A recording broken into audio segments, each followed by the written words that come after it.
Escribe en los comentarios desde dónde y a qué hora nos ves, así podré conocerte mejor.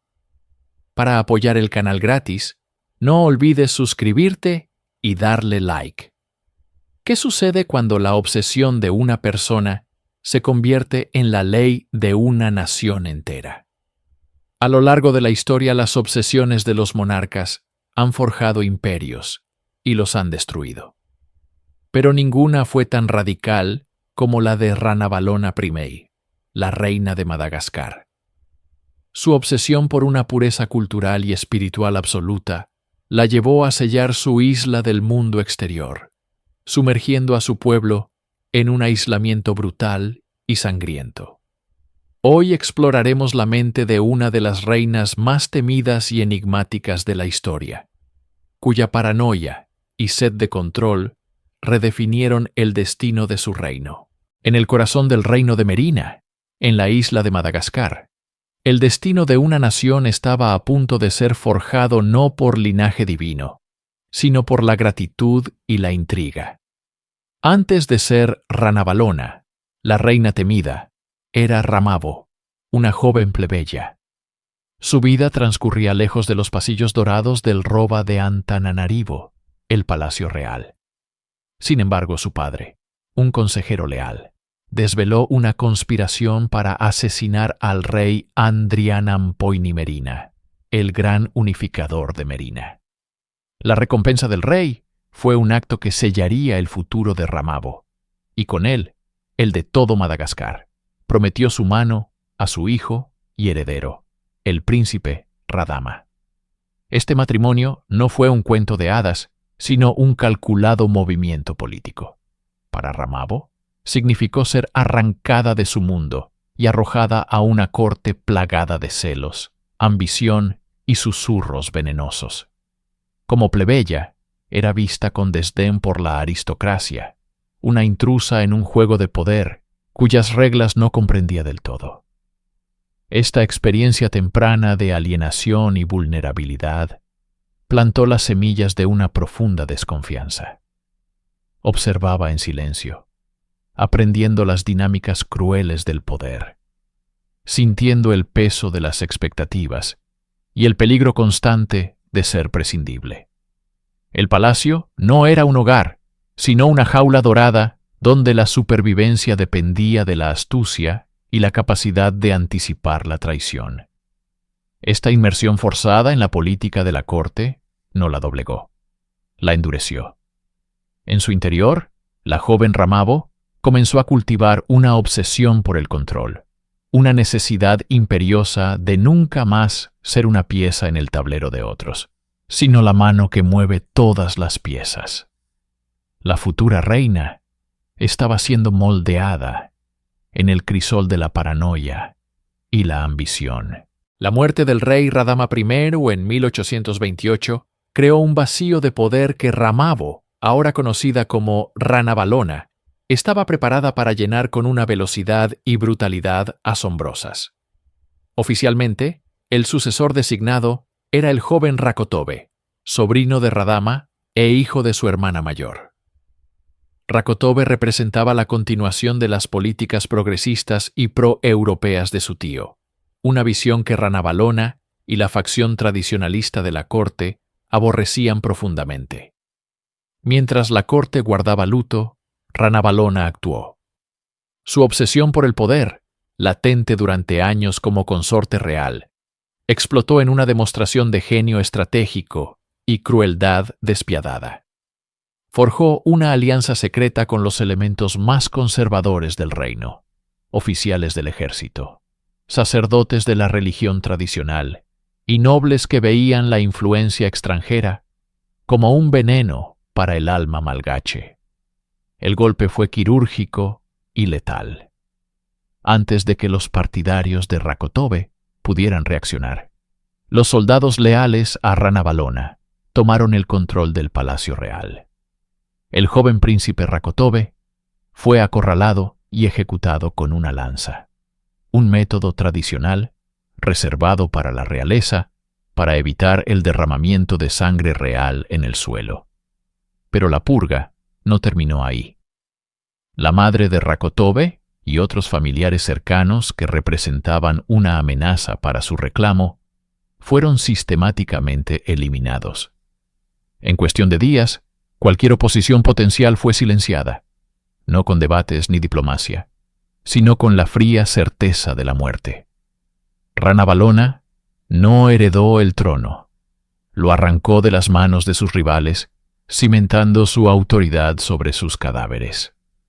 Este acto sangriento no fue solo una toma de poder, fue una declaración de intenciones, una demostración aterradora de que no había límite a lo que haría para asegurar su control absoluto y purgar a Madagascar de cualquier influencia que considerara impura. Para comprender la magnitud de la obsesión de Ranavalona por la pureza cultural y el aislamiento, es fundamental analizar el reinado de su predecesor y esposo, Radama I. Su gobierno fue una ventana abierta al mundo exterior, un torbellino de cambios que sacudió los cimientos de la sociedad malgache. Radama, fascinado por el poderío europeo, invitó a la London Missionary Society a establecerse en la isla. Con ellos llegaron no solo el cristianismo, sino también la escritura latina para el idioma malgache, la imprenta y las escuelas de estilo occidental. Bajo su mandato, se firmaron tratados con Gran Bretaña, aboliendo la lucrativa trata de esclavos a cambio de ayuda militar y financiera para modernizar su ejército. Para muchos, esto era progreso. Para Ranavalona y la élite tradicionalista, era una capitulación. Desde su posición en la corte, ella observaba con creciente alarma cómo las costumbres ancestrales, el Fombagasi, eran erosionadas. Veía a los misioneros no como educadores, sino como agentes de una subversión cultural, que enseñaban a su pueblo a venerar a un dios extranjero y a despreciar las tumbas y los espíritus de sus antepasados. La prohibición de la trata de esclavos, aunque humanitaria para los estándares occidentales, desmanteló una fuente clave de riqueza y poder para la aristocracia merina. El ejército, ahora entrenado por europeos y equipado con mosquetes, se estaba convirtiendo en una fuerza formidable, pero una que dependía de la tecnología y la estrategia extranjeras. La sombra de Radama no era la de un rey amado, sino la de un hombre que, en su afán de modernización, había comprometido la soberanía y la identidad sagrada de su reino. Esta percepción alimentó la obsesión de Ranavalona. Ella no solo tomaría el poder, sino que revertiría cada una de estas políticas, purgaría cada influencia foránea y sellaría la isla para protegerla de la corrupción que creía que su esposo había desatado. El 12 de junio de 1829, Ranavalona I fue coronada en una ceremonia grandiosa y desafiante que marcó el inicio de una nueva era para Madagascar. El evento fue una calculada obra de teatro político, diseñada para consolidar su poder y anunciar su radical agenda al mundo. Rodeada por miles de soldados leales, vestida con atuendos tradicionales que evocaban la gloria de sus antepasados, se dirigió a su pueblo. Su discurso de coronación no fue una simple formalidad. Fue un juramento de sangre, un manifiesto de aislacionismo y purificación cultural. Con una voz que resonaba con autoridad y convicción, declaró su lealtad inquebrantable a las tradiciones y dioses de Madagascar. Nunca digas, él es solo una mujer débil, se dice que proclamó, desafiando cualquier duda sobre su capacidad para gobernar. El núcleo de su mensaje fue un rechazo total y absoluto de la influencia extranjera que había florecido bajo el reinado de Radama. Prometió defender la herencia de sus antepasados y las costumbres que habían definido a su pueblo durante generaciones. Para los misioneros y comerciantes europeos presentes, sus palabras fueron un presagio escalofriante. para la facción tradicionalista que la apoyaba, fue una reivindicación gloriosa. Psicológicamente, este discurso fue la materialización de su obsesión por el control. Al declarar públicamente su intención de gobernar según sus propias reglas, sin la interferencia de potencias extranjeras, estaba reclamando no solo el control político, sino también el control sobre el alma misma de su nación. Anunció que su única diplomacia sería la fuerza y la autosuficiencia, afirmando: «El mar será la frontera de mi reino, y no cederé ni el grosor de un cabello de mi tierra». Era el nacimiento de una política de aislamiento que definiría su reinado de 33 años y sumiría a Madagascar en un período de terror, purgas y una feroz independencia. La ascensión de Ranavalona marcó el fin abrupto de la era de apertura de Radama I. Donde su predecesor vio progreso y alianzas, ella vio una contaminación cultural y espiritual. Su obsesión no era solo por el poder, sino por una forma de pureza absoluta: la pureza de la identidad malgache. Para Ranavalona, cada misionero, cada comerciante europeo, cada tratado firmado, era una mancha en el alma de la nación. No tardó en actuar. En 1835, su voluntad se convirtió en ley. Prohibió la práctica del cristianismo, viéndolo como el culto a un antepasado extranjero que minaba la lealtad a la corona y a los ancestros de Madagascar. Pero su purga fue más allá de la fe. Los tratados comerciales y militares con Gran Bretaña y Francia fueron repudiados. Los misioneros de la London Missionary Society, que habían sido el motor de la modernización educativa y tecnológica, recibieron un ultimátum: abandonar la isla o abandonar su proselitismo. La mayoría eligió el exilio. Las escuelas que habían enseñado a leer y escribir a miles de personas fueron cerradas, y los libros, especialmente la Biblia, se convirtieron en objetos de sedición. Ranavalona estaba construyendo un muro alrededor de su reino, no solo con políticas, sino con una ideología férrea. Creía que solo aislando a Madagascar del mundo exterior podría preservar las tradiciones sagradas, el Fomba Malagasy, y asegurar que la única lealtad de su pueblo fuera hacia ella, la encarnación viviente de la soberanía y la pureza de la isla.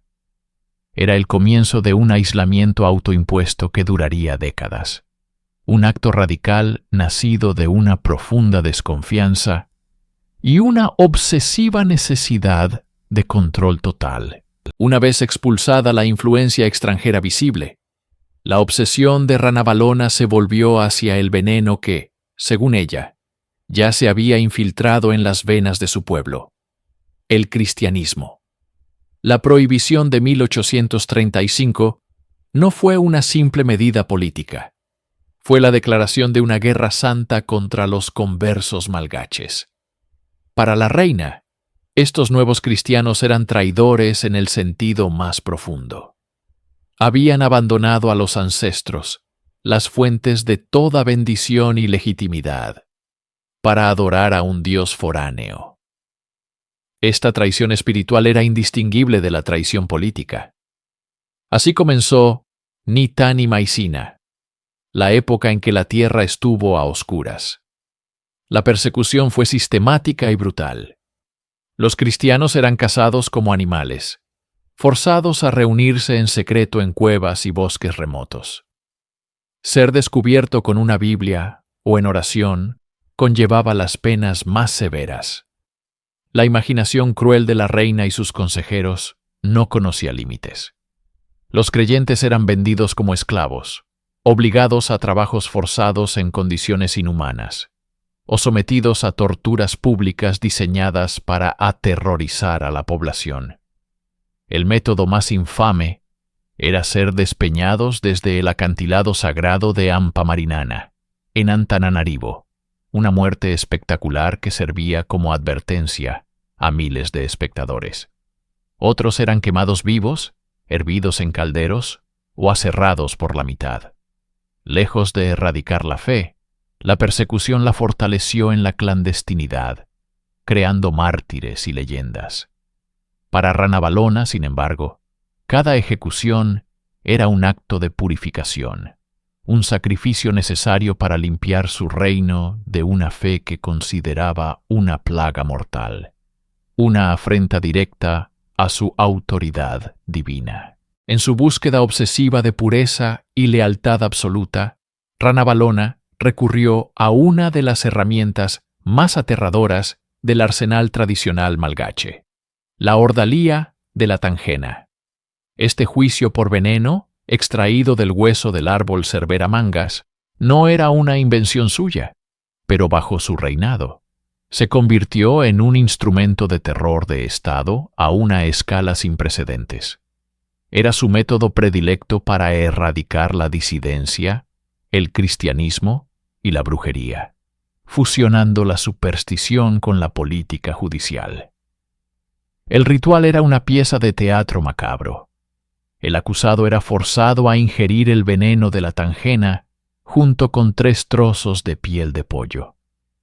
El veredicto dependía de la reacción del cuerpo, considerada una manifestación de la voluntad divina. Si el acusado vomitaba los 3 trozos de piel intactos, era declarado inocente, un milagro que probaba su pureza. Si moría por el veneno, o si no lograba vomitar la piel, su culpabilidad era sellada para siempre. La reina lo utilizó prolíficamente contra la comunidad cristiana, pero su alcance era mucho mayor. Un rumor, una acusación anónima de brujería, una sospecha de deslealtad política, todo podía terminar en la ordalía de la tangena. Se estima que miles, quizás decenas de miles, de personas murieron a causa de este juicio, ya fuera por el veneno en sí o por la ejecución posterior.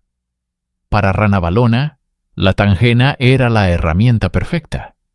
Era tradicional, por lo tanto, legitimaba su imagen de guardiana de las costumbres. Y era, en apariencia, imparcial, dejando el juicio final en manos de los dioses, absolviéndola de la responsabilidad directa, mientras eliminaba sistemáticamente a todos aquellos que consideraba impuros o una amenaza para su control paranoico. Habiendo purgado las amenazas externas y las disidencias religiosas internas, la obsesión de Ranavalona se contrajo, enfocándose en el corazón mismo de su poder, el Palacio Real, el Roba de Antananarivo. El aislamiento de Madagascar del mundo exterior se reflejó en el aislamiento de la reina dentro de su propia corte. El miedo se convirtió en el aire que se respiraba en los pasillos opulentos y las cámaras sombrías. Ranavalona, profundamente paranoica, veía conspiraciones en cada sombra y traición en cada susurro. Para protegerse de enemigos reales e imaginarios, tejió una intrincada y omnipresente red de espías. Estos informantes, conocidos como los Tsinagi o los irreprochables, estaban en todas partes. Eran sirvientes, guardias, cortesanos e incluso nobles de alto rango, todos incentivados a escuchar y reportar cualquier palabra o acto que pudiera interpretarse como deslealtad.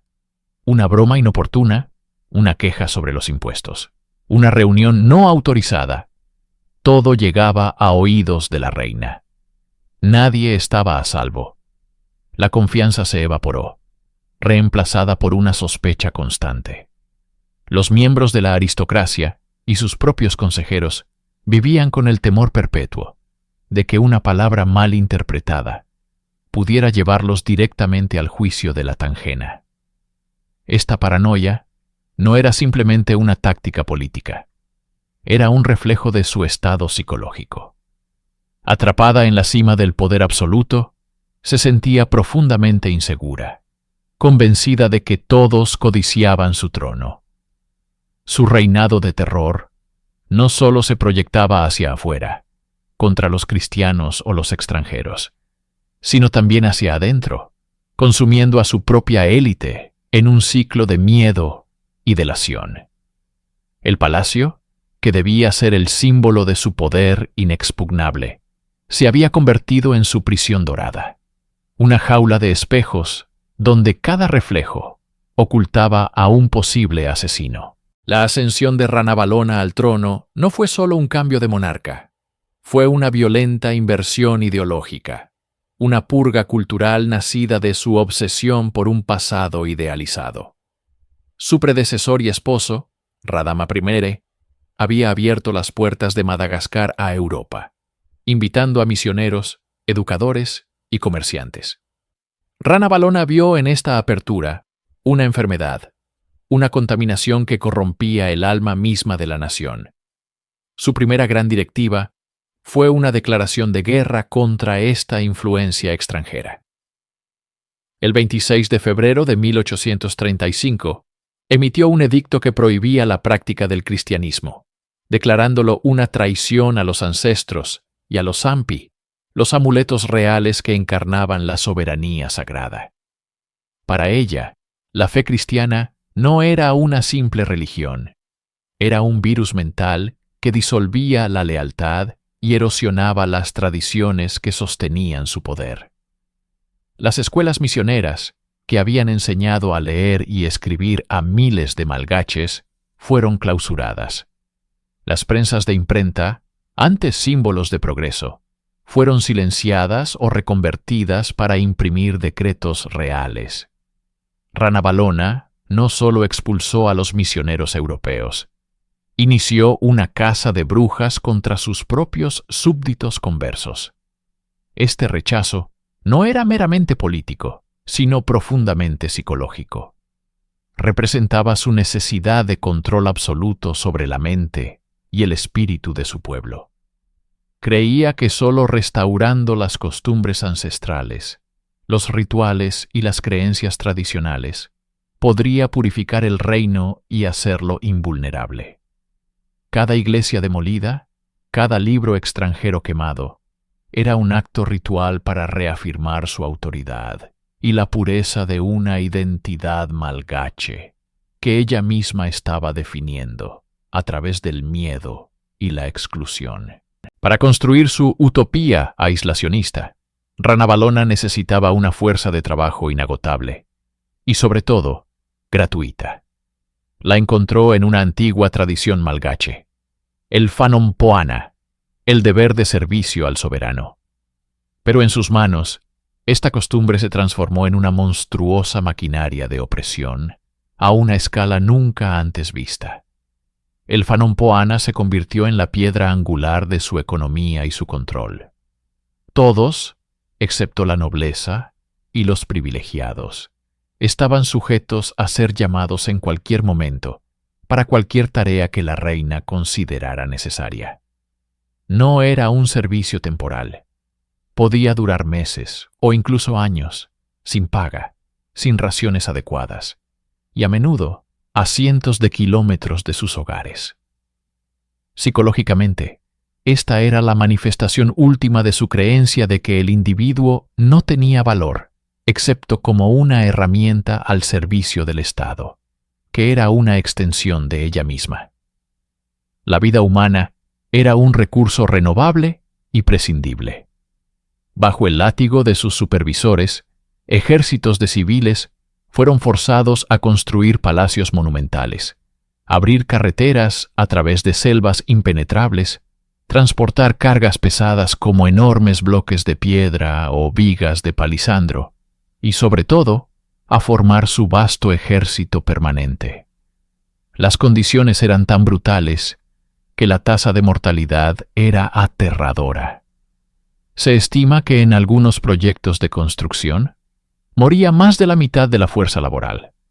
Lejos de ser un efecto secundario lamentable, esta crueldad era un instrumento de poder. Mantenía a la población subyugada, exhausta y aterrorizada, incapaz de organizar cualquier tipo de resistencia. El Fanompoana no solo construyó la fortaleza física de Madagascar, también cimentó el control absoluto de Ranavalona sobre cada aliento y cada gota de sudor de su pueblo. En medio de su violenta purga de toda influencia extranjera, Ranavalona I albergaba una fascinante contradicción. Su desprecio por los europeos no le impedía codiciar su tecnología. La personificación de esta paradoja fue Jean Laborde, un aventurero y empresario francés que naufragó en la costa de Madagascar en 1831. En lugar de ejecutarlo o expulsarlo, la reina reconoció su ingenio y lo convirtió en su prisionero dorado. Laborde se transformó en el arquitecto involuntario de la autosuficiencia de Ranavalona. La reina, en su obsesión por el control, entendió que para mantener a raya a las potencias europeas, necesitaba sus armas. Le encargó a Laborde una tarea imposible: crear un complejo industrial moderno en el corazón de Madagascar, utilizando únicamente recursos locales y mano de obra forzada. Contra todo pronóstico, Laborde lo consiguió. En un lugar llamado Mantasoa, levantó una ciudad industrial de la nada. Construyó altos hornos para producir hierro y acero, fundiciones para cañones, mosquetes y pólvora, y talleres para fabricar desde ladrillos y tejas hasta porcelana fina y jabón. La relación entre la reina y el francés era un complejo baile de dependencia y desconfianza. Él era su posesión más valiosa, un genio cautivo que le daba el poder militar para desafiar al mundo exterior. Para Laborde, era una cuestión de supervivencia. Su vida dependía de su utilidad para la obsesiva monarca. Este episodio revela una capa crucial de la psicología de Ranavalona. Su pragmatismo era tan absoluto como su ideología. Estaba dispuesta a tolerar a un europeo, a un vasaja, siempre y cuando fuera una herramienta bajo su control total, un medio para alcanzar su fin último de un reino puro, armado y herméticamente sellado. Con la ideología del rechazo a lo extranjero como guía, el trabajo forzado de Elfanon Poana como motor y el genio cautivo de Jean Laborde como cerebro técnico, Ranavalona I se dispuso a construir su gran visión: una Madagascar completamente autosuficiente. Era un sueño de aislamiento total, una utopía donde la nación no necesitaría nada del mundo exterior, haciéndola inmune a la colonización y la corrupción cultural. Sin embargo, la realidad de esta utopía fue una pesadilla económica y demográfica. La economía de Ranavalona se convirtió en un sistema cerrado y caníbal. Al cortar casi por completo el comercio exterior, la isla tuvo que producirlo todo internamente. La agricultura tradicional fue descuidada, ya que enormes contingentes de la población eran desviados a los proyectos industriales de Laborde, a las campañas militares constantes o a la construcción de obras públicas. La producción de alimentos se desplomó, llevando a hambrunas periódicas en un país naturalmente fértil. La obsesión por la producción militar consumía la mayor parte de los recursos. Se fabricaban miles de mosquetes y decenas de cañones, pero el coste humano era incalculable. La combinación del trabajo forzado extenuante, las guerras internas para reprimir disidencias, las purgas mediante la ordalía de la Tangena y las hambrunas, provocó un colapso demográfico catastrófico.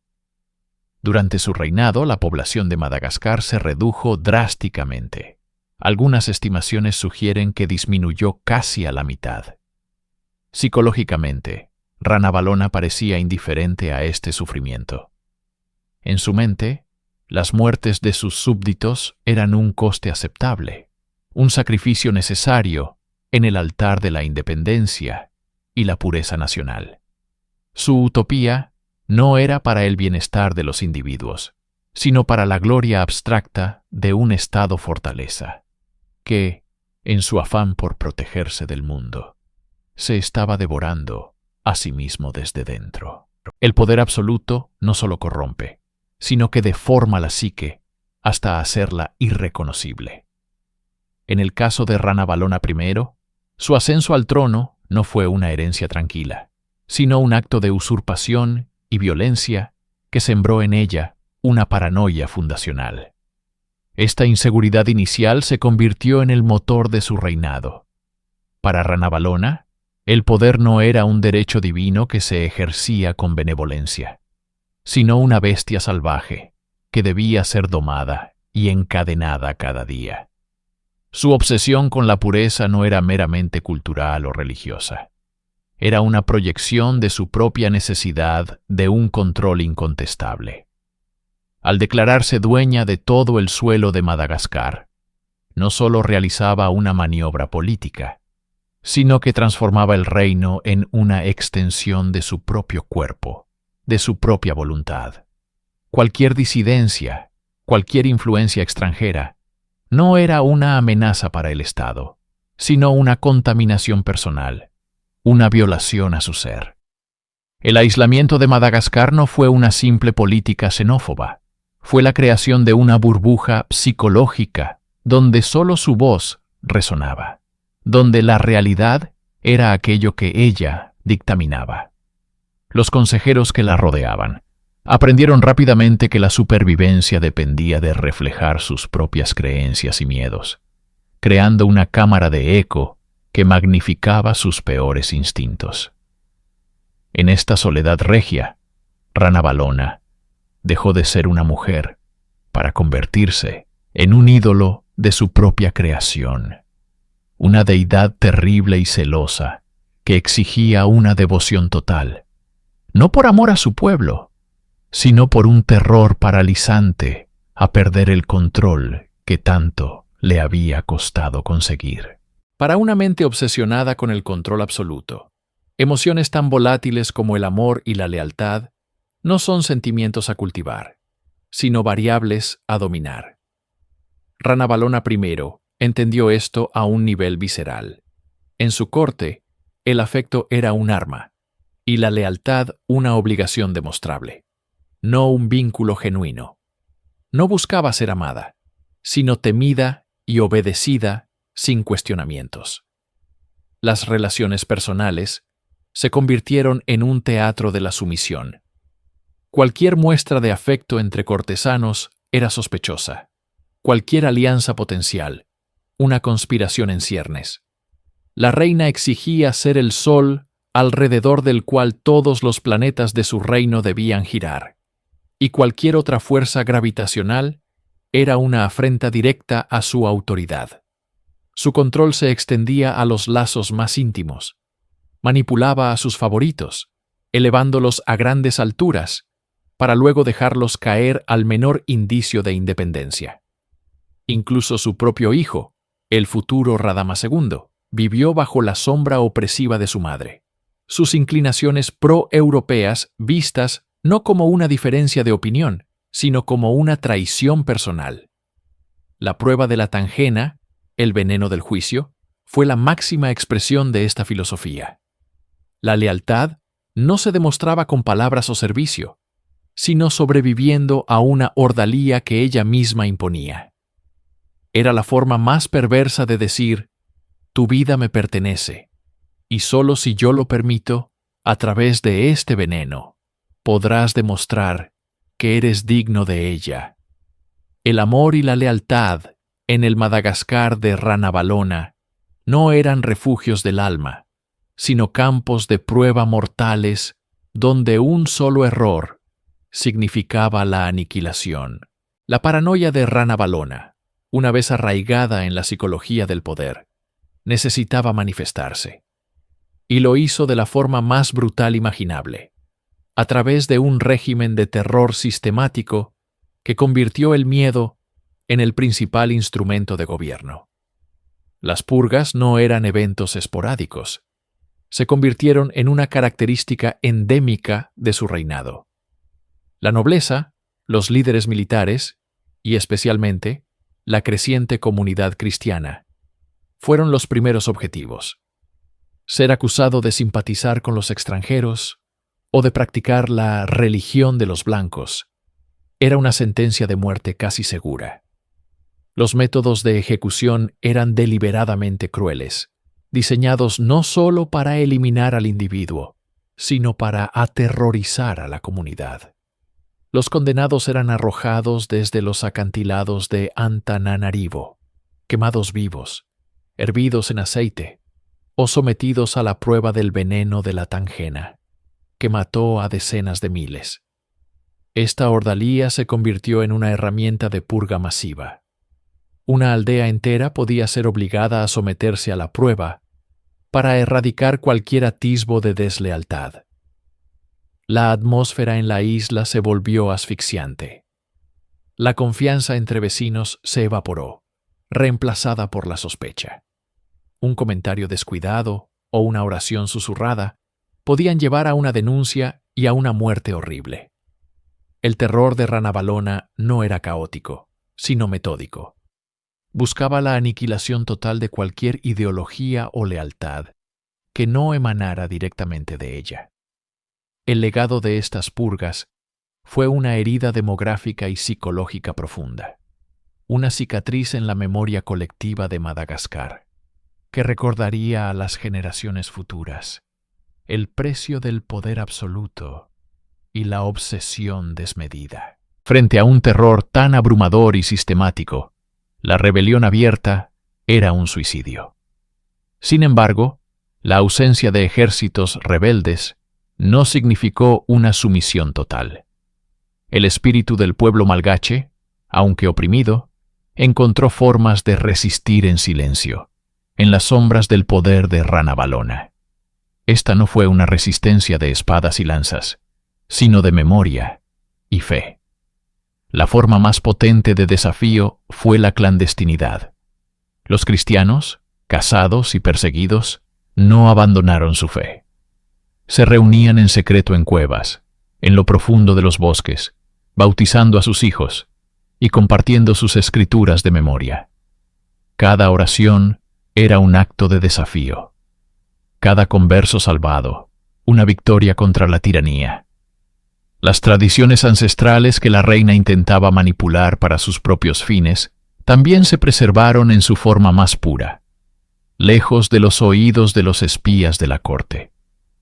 Las historias, las canciones y los rituales se transmitían de padres a hijos en la intimidad del hogar, creando un espacio cultural inviolable donde el verdadero espíritu de Madagascar seguía vivo. La gente desarrolló un lenguaje de doble sentido, una forma de comunicarse que era incomprensible para los opresores. Aprendieron a llevar máscaras en público, mostrando la lealtad que se les exigía, mientras en privado mantenían viva la llama de su identidad. Esta resistencia silenciosa fue crucial. Aseguró que cuando el largo y oscuro reinado de Ranavalona finalmente terminara, habría algo que reconstruir. No era una lucha por el poder, sino por la supervivencia del alma de una nación, una prueba de que incluso la tiranía más absoluta no puede extinguir por completo la esperanza humana. Mientras Ranavalona I se aferraba a su visión de una Madagascar pura y aislada, una corriente subterránea de cambio crecía en el corazón mismo de su palacio. El epicentro de esta tensión era su propio hijo y heredero, el príncipe Rakoto. A diferencia de su madre, Rakoto había crecido en la sombra de la tiranía, pero también en la compañía de las pocas influencias europeas que permanecían en la isla, como el industrial francés Jean Laborde. Estos hombres le mostraron un mundo de progreso tecnológico, comercio y diplomacia, que contrastaba brutalmente con el estancamiento y el miedo que imponía el reinado de su madre. El príncipe vivía un tormento psicológico constante.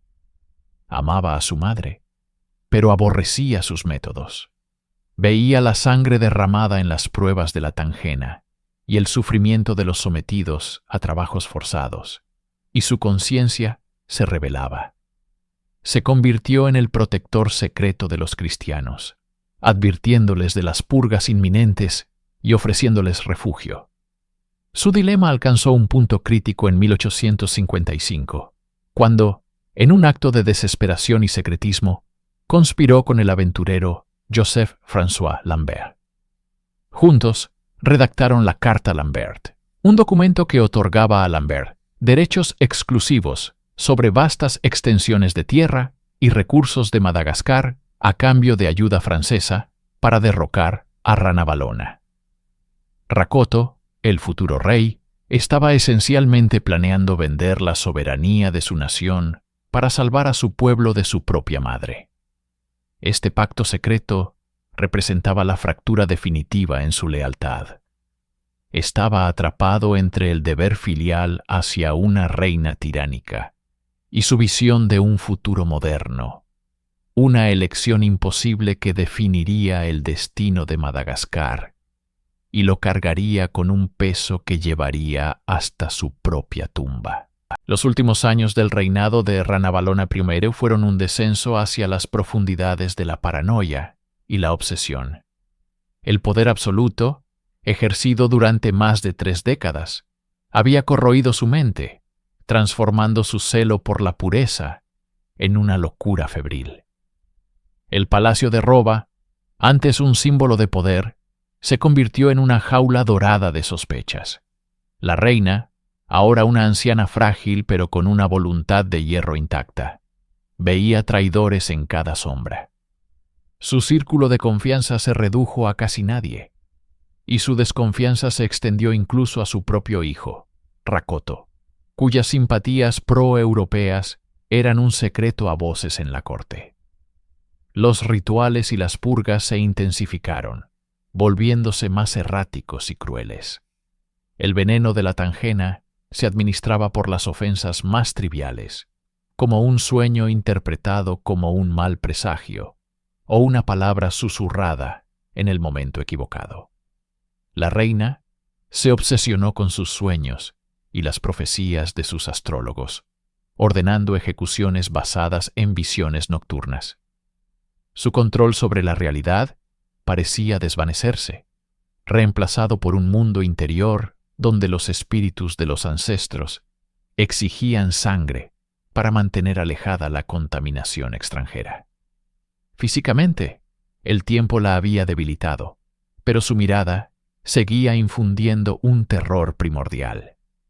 Pasaba largos períodos en reclusión, hablando sola o emitiendo decretos cada vez más extraños que sus aterrorizados ministros debían cumplir al pie de la letra.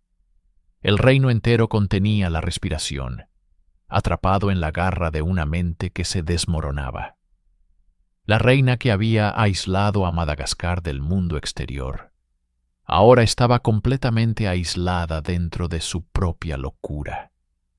Un espectro obsesivo gobernando un reino de miedo, mientras la muerte, el único poder que no podía controlar, se acercaba lentamente.